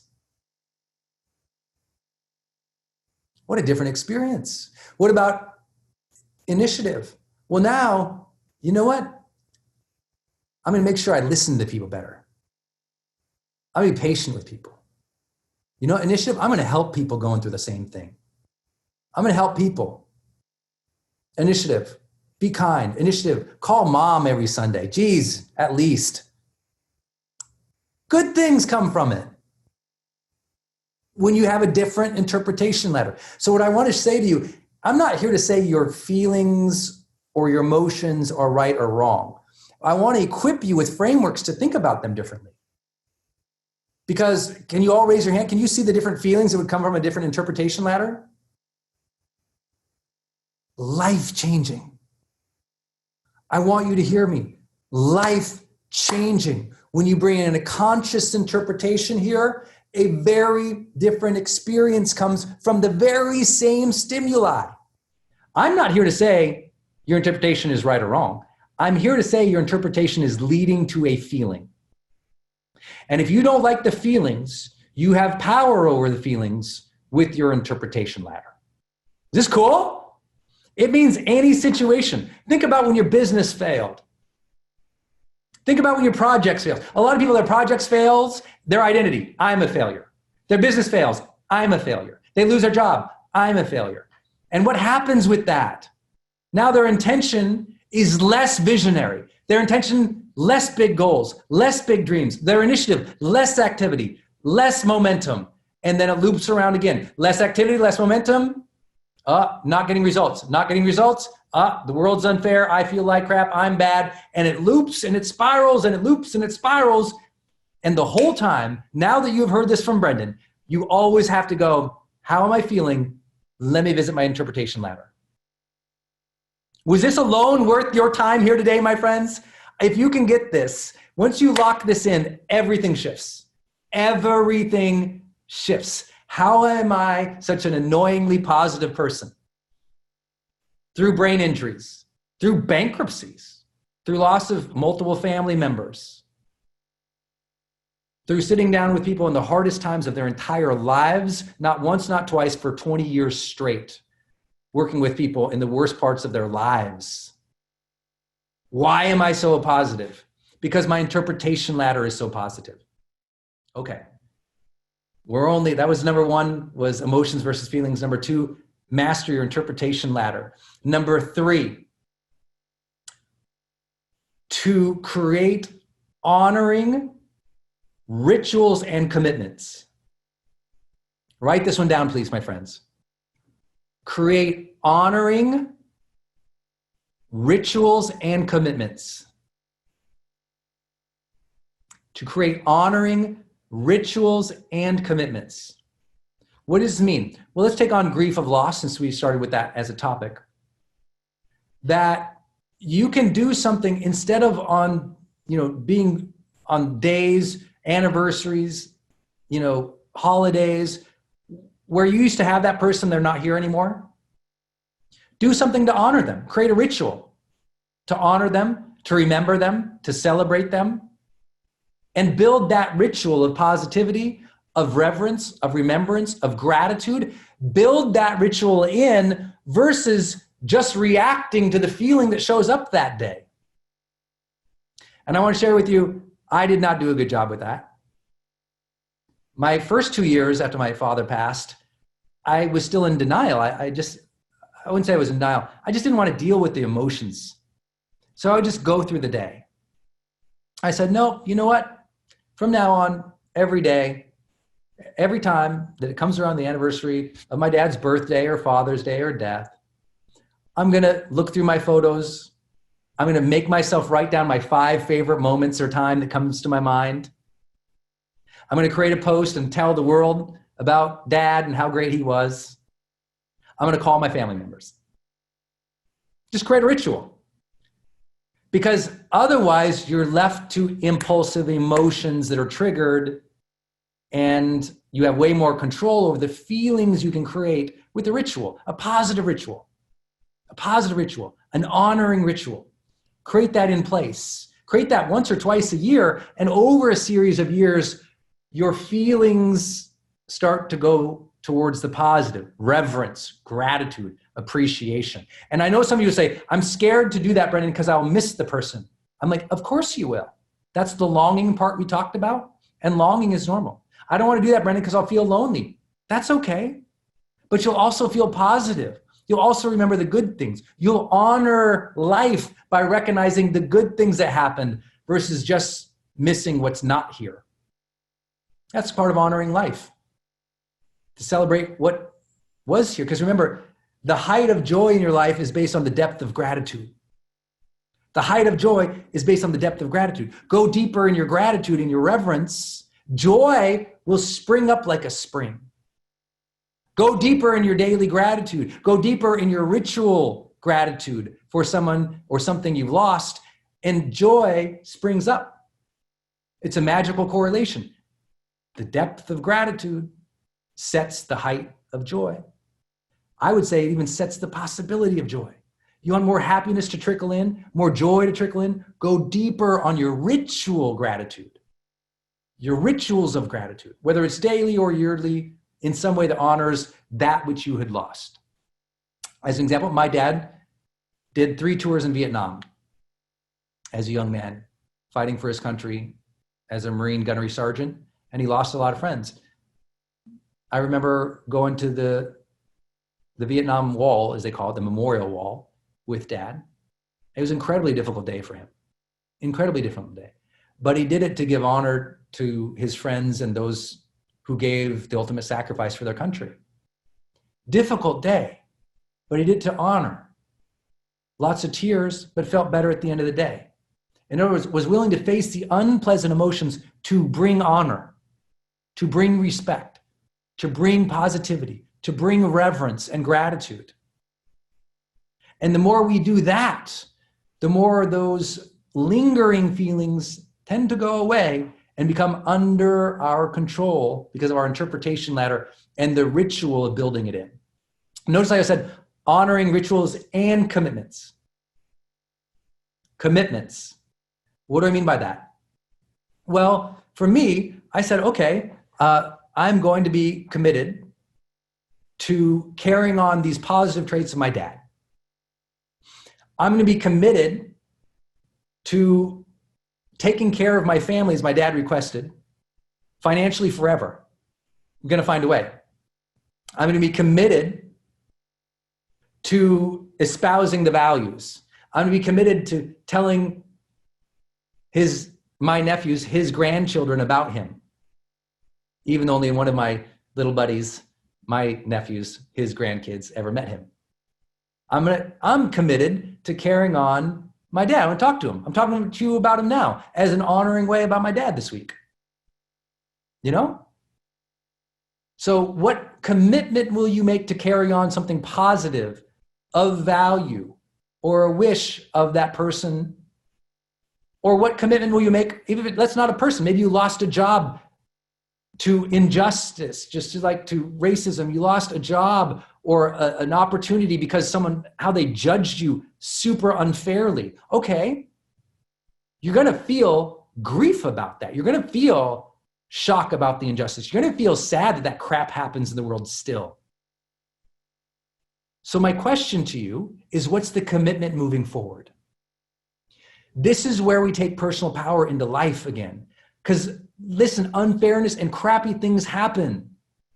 So when we feel them, one way to move through is to honor that and go, okay, what am I committed to? How am I committed to treating people, elevating people, educating people, caring for people? What am I committed to? When you're faced with something that is unfair or unjust, what are you committed to personally? Connect with that, because that will connect you to your power in a space that doesn't feel like you have it. Commitments. So for me, it's committing to carry my father forward in that example of loss. But also, some of you had terrible relationship with somebody who lost and left you in shock and sadness. And you're glad they're gone. You're glad you don't have to deal with that person again. Same truth. What commitment do you carry? What's the goodness you're going to carry forward, regardless if they were good, regardless if the situation was perfect or positive, what is your commitment?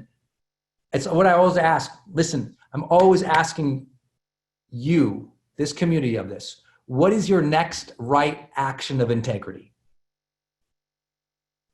No matter what happens, what's your next right action of integrity?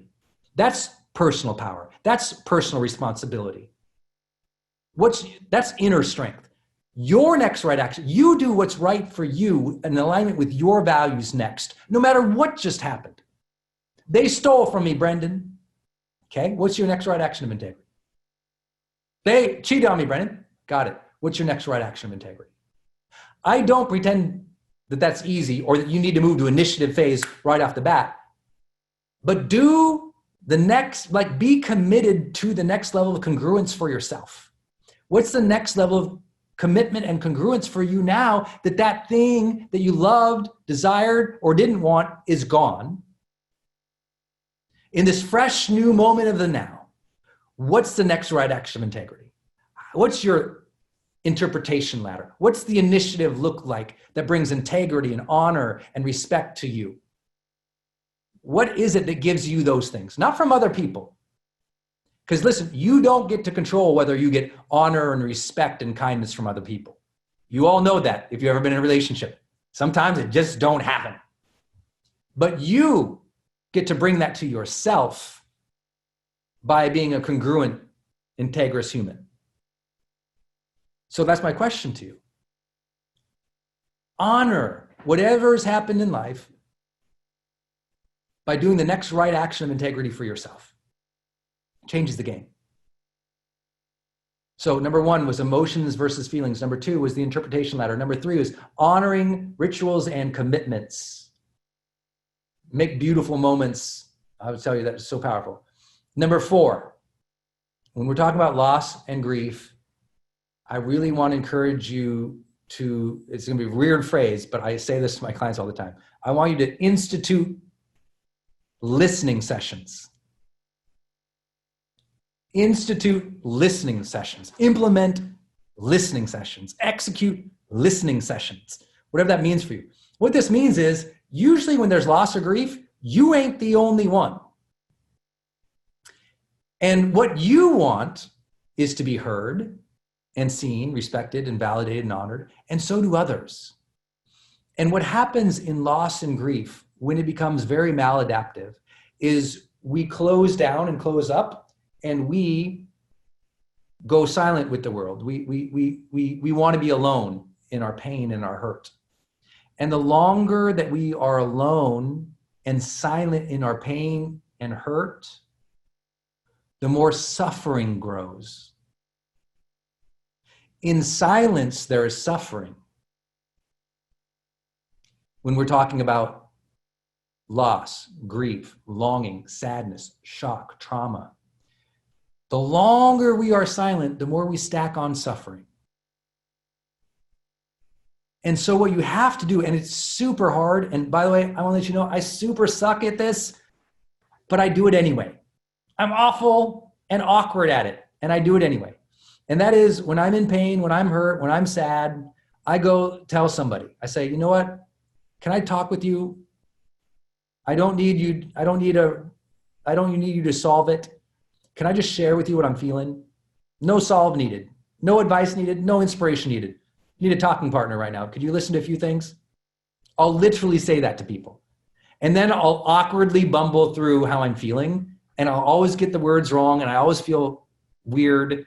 And I'll still bumble through it and get it out, get it off my chest, out of my heart, out into the world. Let that breath release the feeling and the emotion a little bit, because breath is power and talking releases breath. And you let you get those words and emotions to ride on top of that breath and exit the body a little bit.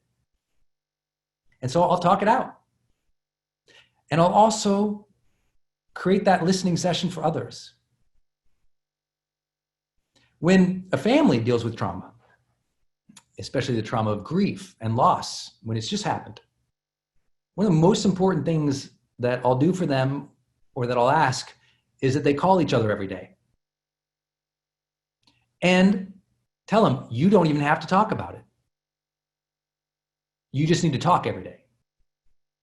You can talk about the weather. You can talk about Netflix. You can talk about a show. You can talk about what's in the newspaper. You can talk about the president. You can talk about global affairs. You can talk about the environment. You can talk about whales. You can talk about fish. You can talk about cats. I don't care. Well, the cats thing would get annoying. But outside the cats thing every day, I just want you to talk every day. Every day. Anything. Doesn't matter. I want you to have that speed dial. Make it happen. Talk to somebody in your family every single day when you're going through difficulty. Talk to a friend every single day if you got to.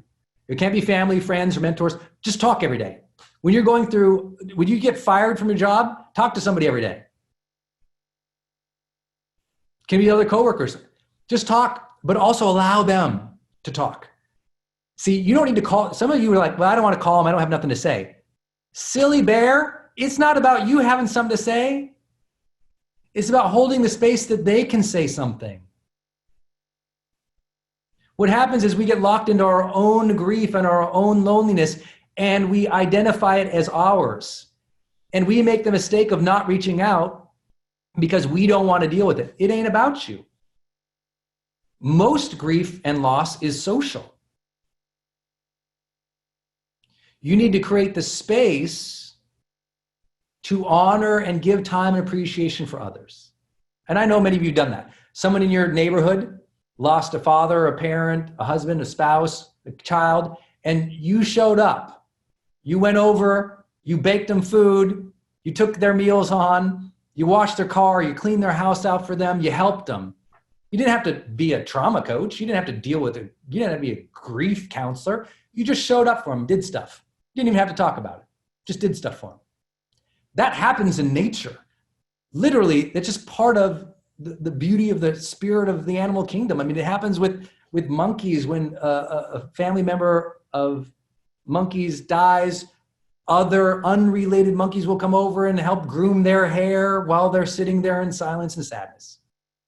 It happens with elephants. It happens with whales and dolphins. That literally they will nurture and care for one another and be around each other even if they're not doing anything. The being aroundness helps with grief. Notice I didn't say solving things, just being around. Notice I didn't say they have to speak their pain, but when they use words, those words carry out on top of that breath and release something. The whole idea behind quote unquote talk therapy, they don't even have to talk about the thing all the time. It's just sometimes in conversation, there's release. Because all those words got to ride out on breath, right? So when think about this, talking is a form of deep breathing. You all know in mindfulness practice, we should all breathe deeper. Talking, sharing, is a form of that. So if you're going through hardship right now, I want you all to hear this from me. Please pick up the phone and talk to some people. You don't even have to, you call and talk about your favorite sports team. Call and talk about something you saw on Instagram. Call and tell them a joke. Or just call and listen. But being aroundness, there's healing there. And as I said, that's a hard one for me. I'm like, oh no, I'll sit here with my little journal, my interpretation ladder, and I'll do it 15, 16 different times, and I'll breathe myself, and I'll meditate myself, and I'll get my workout in, listen to my positive podcasts, I'll journal about my goals, I'll look at my battle board, think about the world conquering, and I can still go out there and feel like crap. And then Denise and I will take a walk for 45 minutes, and I'll talk about nothing, and I'll feel better. But I know many of you don't. And in quarantine, many of you have been alone, even though you had the availability of this most of the time. And so for those who are feeling lonely or are longing for the old way of life, pick up the phone. Let's talk about it. No reason. I talked to my buddy Kevin yesterday. I think he's probably on the call somewhere on my team. I just called Kevin. We didn't have nothing. I said, hey, you want to catch up today? We called. We rapped for about an hour, projects here and then. We didn't have an agenda per se for the call. It just, I know he's in quarantine at home working on the laptop. I'm at quarantine at home working on laptop. So we just had a jam session. Hung up, felt great, got a ton done the next hour. Listening sessions. Listening sessions. That was number 4. Number 1, emotions versus feelings. Number 2, your interpretation ladder. Number 3, honoring rituals and commitments. Number 4, listening sessions. And number 5, living with reverence for life. You want to heal from loss? Experience the gain of living. You want to heal from something that you didn't want to happen? Live.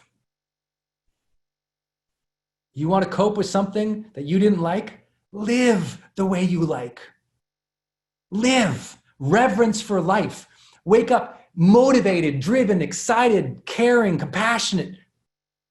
And if you aren't there, use your interpretation ladder 5 times to get closer to it. If you're not there, ask, what's the next right action of integrity? If you're not there, anticipate the difficulties of life a little bit more. Accept them a little bit more. Adapt a little bit more.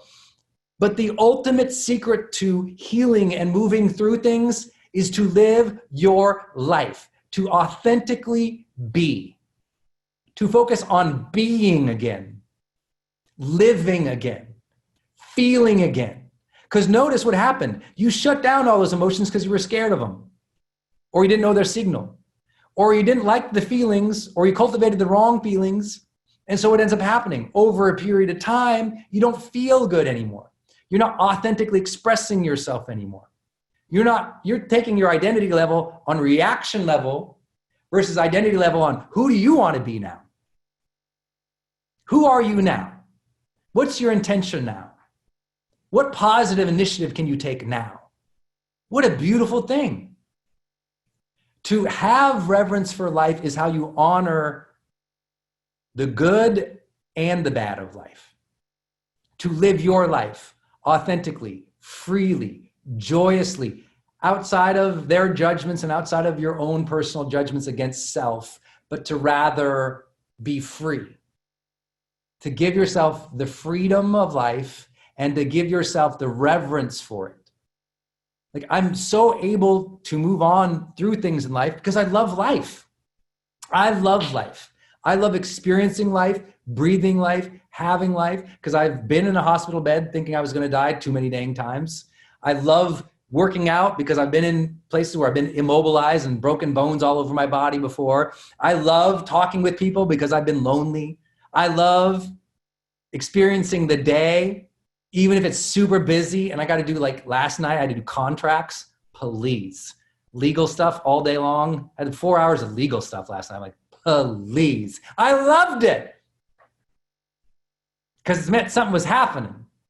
That contract was putting into place momentum. Something was going to happen. The deal was getting done. I was working through it because I've been in places where I ain't had no deals.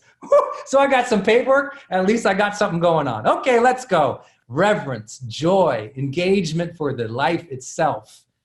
You got to feel that again. Allow yourself to feel life again. That's all anyone really wants. We just never know it. You know what you want more of in life? To feel the day again. That's what you want.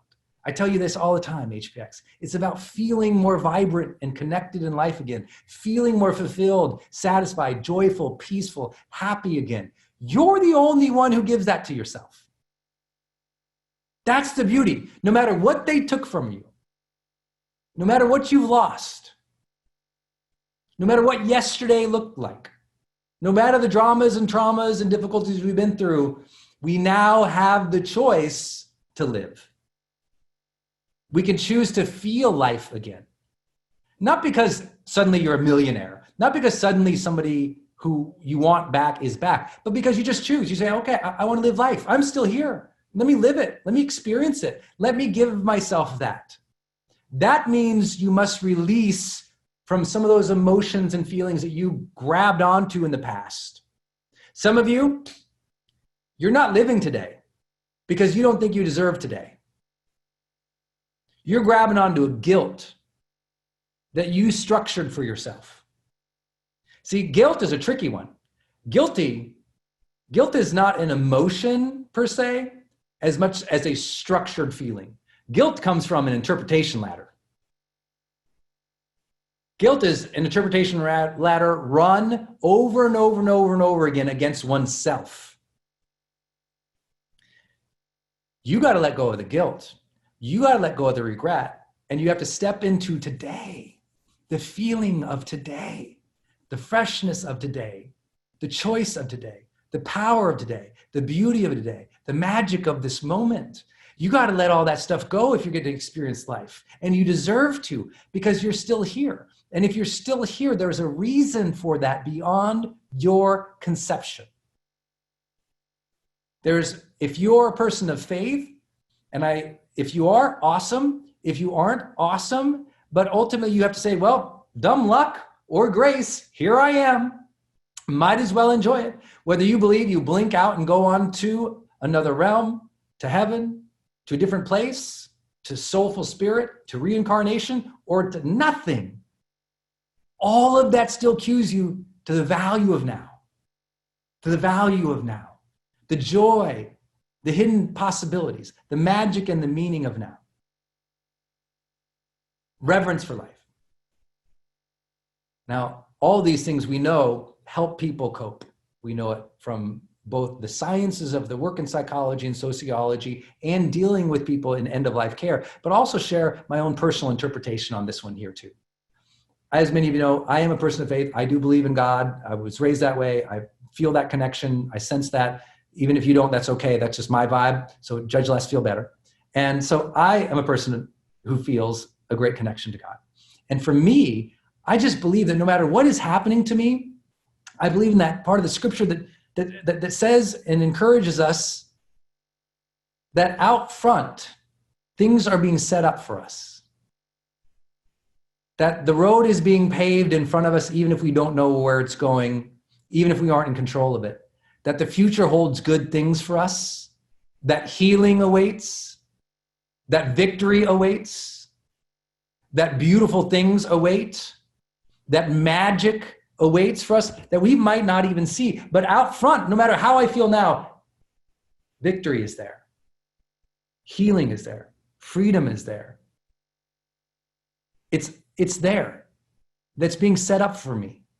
I believe that good things are out there, that good things happen in life, even when I don't like them now, because I believe there's a greater plan. I also know that as the road of victory is being paved out in front of me, it's not a perfect road. Never was.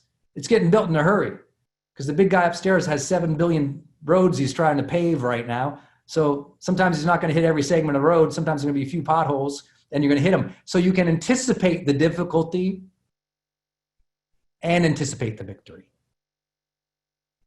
I anticipate there's going to be hardship, and I anticipate there's going to be victory. I anticipate there'll be difficulty, and I anticipate there will be joy and celebration. Someday soon, things will give you the opportunity. Beauty will happen. You'll be with your friends. You'll get to hang out. Your life will go to a new normal, not the old way, but something different, and things will be okay. And if you can give yourself something to look forward to, if you can trust and have faith that victory is coming, that healing is coming, then you can wake up and have reverence for life because you have a connection to the future, to destiny, to beauty, to good things in the future. All right, my friends, I hope you enjoyed today's session. I'm with you in so much spirit, so much love, and so much gratitude for you doing the work, because I know it's a difficult topic, but I think we can approach it with conscious anticipation, with conscious joy. And that when we do that, we really do shift things. Hey, it's Brendon. I just want to thank you for watching my channel. There's so many other teachings and trainings on this channel, so please enjoy. Thanks for being here. Also, for those who want to go to another level, I have an upcoming Certified High Performance Coach Certification Week. This is where I teach you and certify you to become a world-class life coach. We call them Certified High Performance Coaches. You can click the link in the description right now to apply and to learn about our upcoming certification week. If you want to go to another level as a life coach and you want me to certify you and help you, make sure you click that link and take advantage of it right now. Enrollment is open today.